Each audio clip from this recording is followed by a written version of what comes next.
the Chase Thomas Podcast, for people who have nothing but time to kill. The headlines will sting worse than the actual production following their departures. Again, you don't want to lose either one of them, but I have confidence in Keegan Nolan and Josh Reynolds being able to get it done if you in fact do lose both of them. Well, speaking of folks you lost from a year ago, based on what you saw this fall and when you're projecting out the depth chart, rotation, weekend arms and all that, who do you think that is absent from this year's team that was on last year's team? Who do you think Tennessee baseball will miss the most in 2026? Ooh, that's a great question.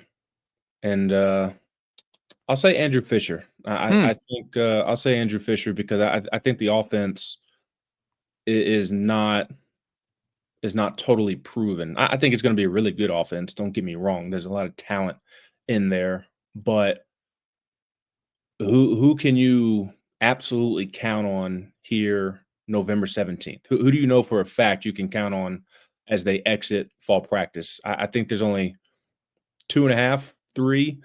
The 2 transfers, Henry Ford, Blaine Brown. You know they're going to be big bats in the lineup.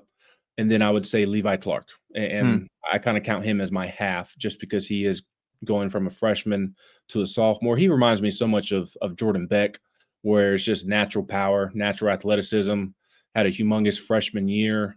But then teams started to adjust to him and kind of figure him out a little bit, went through a little bit of a freshman slump. And same thing with Jordan, but Jordan had a down by his standards sophomore season. He was still productive, don't get me wrong, but he was not junior Jordan Beck as a sophomore. Pitch, plate vision was kind of something that he really had to work on, especially with the breaking ball. I'll be curious to see how Levi adapts to that as a sophomore. So that's why I say half, but I expect a big year from Levi. But I look at his fellow classmates and Jay Abernathy, Chris Newstrom, Manny Marin. Stone Lawless is a year older, but I think you throw Stone into that group of guys who have a ton of potential, guys you think are going to have a big year and a productive year and be reliable, but they've got to go prove it. Because you don't know for sure what you're going to get from those guys in their second season. And so maybe there's some boom or bust potential there. Again, I think all of them will have a good year. I think the Tennessee offense will be good, but there's a lot of uncertainty until we see it. So just being able to throw Fischer in there, his bat, I mean, he had to have been the most underrated bat in the country last year. No, I don't feel like anybody talked about him as much as they should, especially when you look at the on-base streak. I mean, he reached base safely in every single game last season, which is absurd to think about. So not only could you use his bat from just having a proven bat standpoint in the lineup, but also like you don't have a traditional first baseman over there playing first base. So Fischer was also great defensively, making the move from third to first, and I think you could use his glove as well.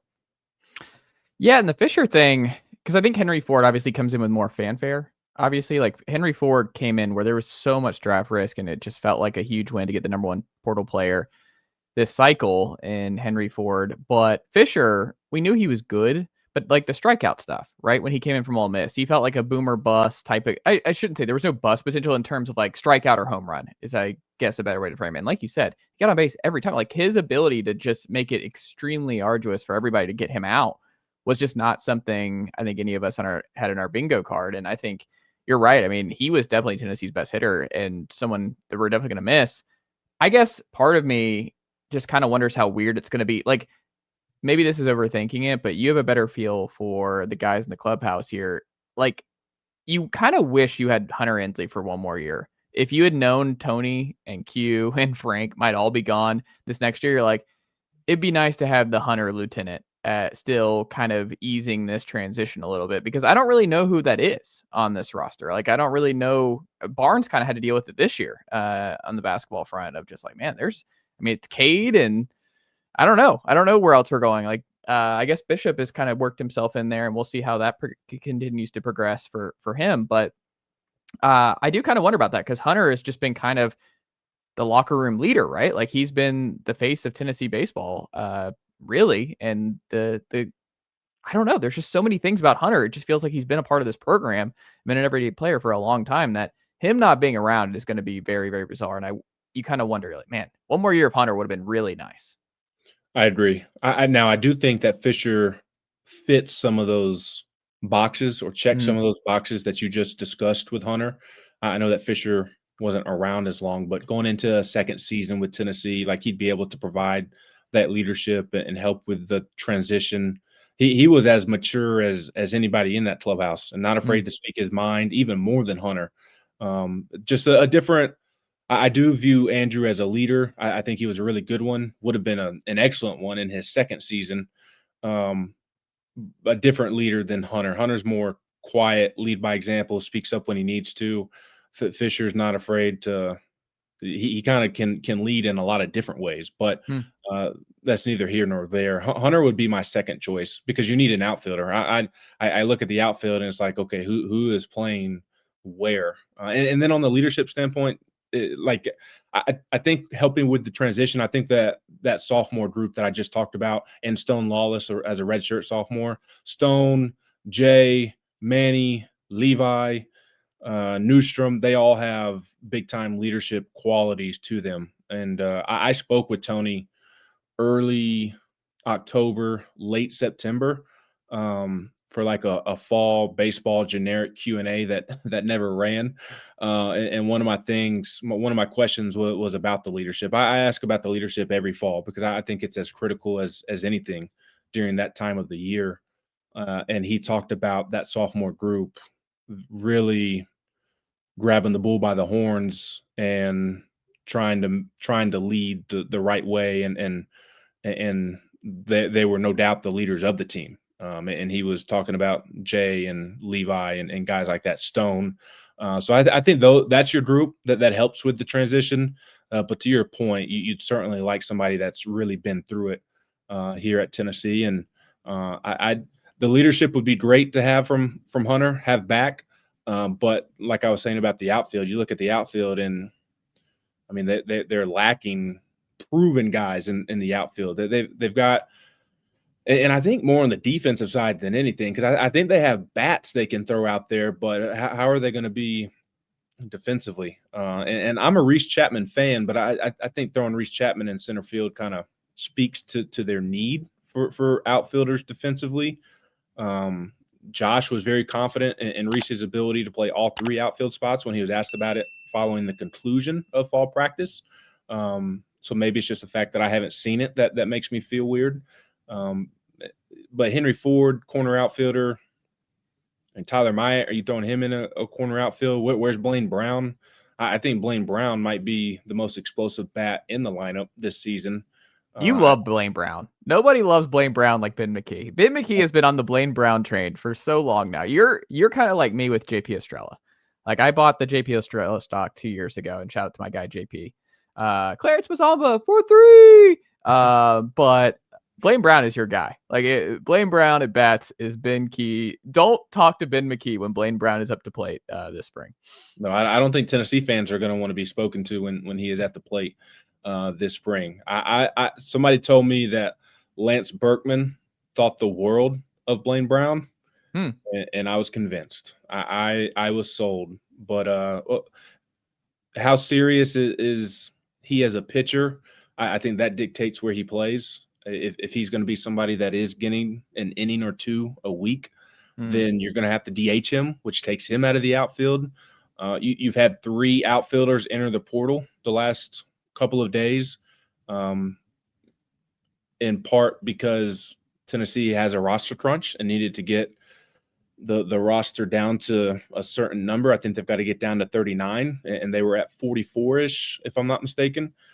So those departures were expected. There were 3 guys who had not played in the game for Tennessee. So it's not a loss for Tennessee. I do feel really bad for the players just because of the situation.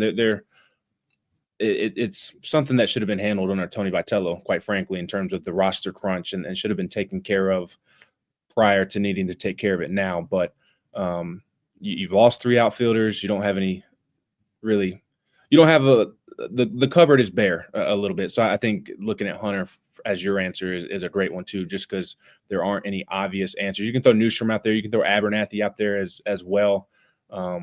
So I don't know. I'm very interested to see how the outfield, the starting outfield shakes out.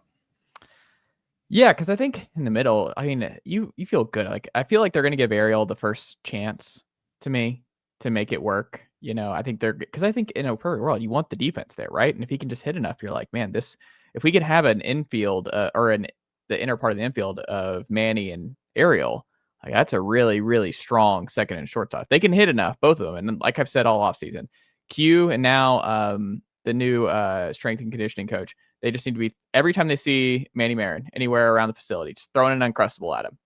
We saw that Oppo home run towards the end of last year. Let's build off that. Keep throwing Uncrustables at Manny Marin to get that power up. But yeah, I don't know. I don't really worry about the catcher spot between Wright and Stone, and then Trent as the true freshman potential star in waiting. Like Levi, I think we're on the same page. That'll be fine.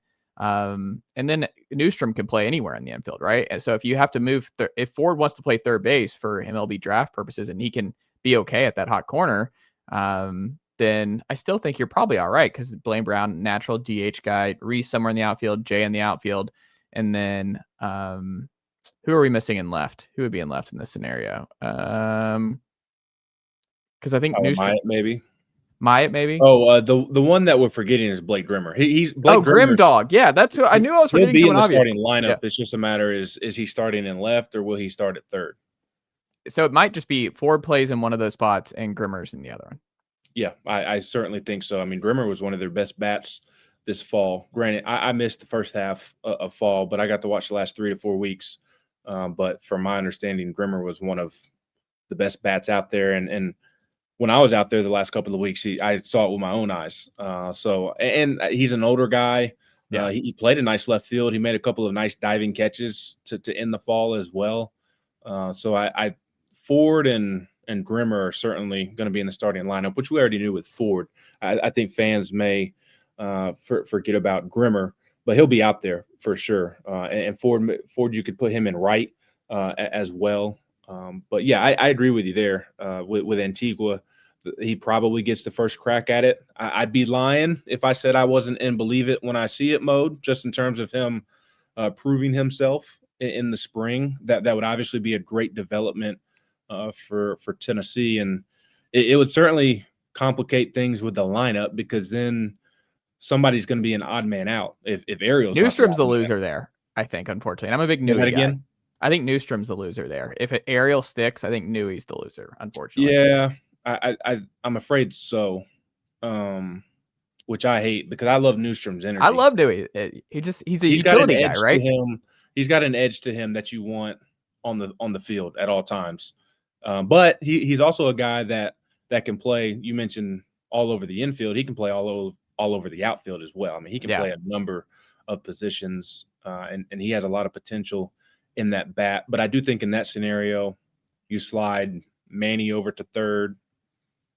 You have Ford out in the outfield somewhere, Grimmer in the outfield somewhere, Chapman's out there. So there's your 3 outfielders. Jay at second. I don't know. Jay also has to prove himself. So Jay Newstrom, who's kind of the hotter bat at that time, probably gets to play second base. Interesting. And I'm sure we're forgetting about somebody else in the midst of all of this. I don't think we are, but I'm sure we are. It's really just the freshmen, because that's the thing, is who we're forgetting is you signed the number 1 class. So, and last year you had multiple true freshman starters. This year we don't have anybody in our preseason starter watch list, but we know it's going to happen with somebody who is going to burst through. Maybe it's Trent, maybe it's Tracy, or who? Grindlinger's probably the leading candidate. Yeah. Now Hudson Chance had a really strong fall. He's somebody that can play in the outfield as well. I know they really like Nathan Eisfelder and Evan Hankins, the big bats that they brought in, who can play first base. But I look at, even with the big bats with the freshmen, it's just you got Levi. Like Grindlinger has Clark, Garrett Wright, and Stone in front of him. Yeah. Now I think he's somebody that can earn some at bats off the bench and here and there. But yeah, it's going to be hard for a true freshman to break through with a consistent role this season, like we've seen a couple of guys do the last couple of years. Nicely done, nephew. The Chase Thomas podcast. Hell yeah.